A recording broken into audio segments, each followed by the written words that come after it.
അഗ്നിപരീക്ഷയുടെ judges എങ്ങനെയുണ്ട്? എനിക്ക് കൂട്ടത്തിൽ ഏറ്റവും ബെറ്ററായിട്ട് ഫീൽ ചെയ്തിട്ടുള്ളത് അഖിൽ മാരാറാണ്.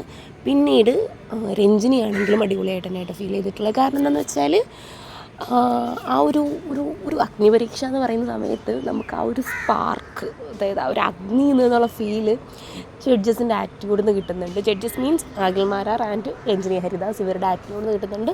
റിയാസ് സലീം എനിക്കെന്തോ അത്ര ആ ഒരു ലെവലിൽ വരുന്നതായിട്ട് ഫീൽ ചെയ്തിട്ടുണ്ടായിരുന്നില്ല.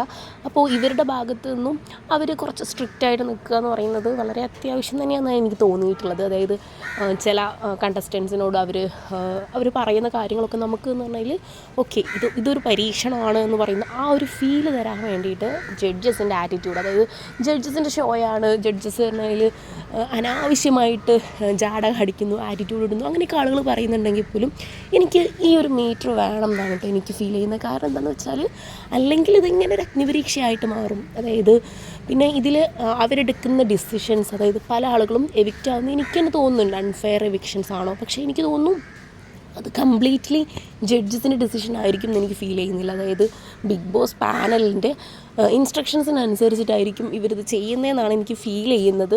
അതേപോലെ തന്നെ അവർ ഉദ്ദേശിക്കുന്നൊരു ക്രൈറ്റീരിയ എന്താണെന്ന് നമുക്കറിയില്ല. കാരണം നമ്മൾ വിചാരിക്കുന്ന പോലെയല്ല, അതായത് എവിക്ഷൻസ് ആണെങ്കിലും അതേപോലെ ആളുകൾ ചെയ്യുന്നതാണെങ്കിലും ഒന്നും നമ്മൾ പ്രതീക്ഷിക്കുന്ന പോലെയല്ല നടക്കുന്നത്.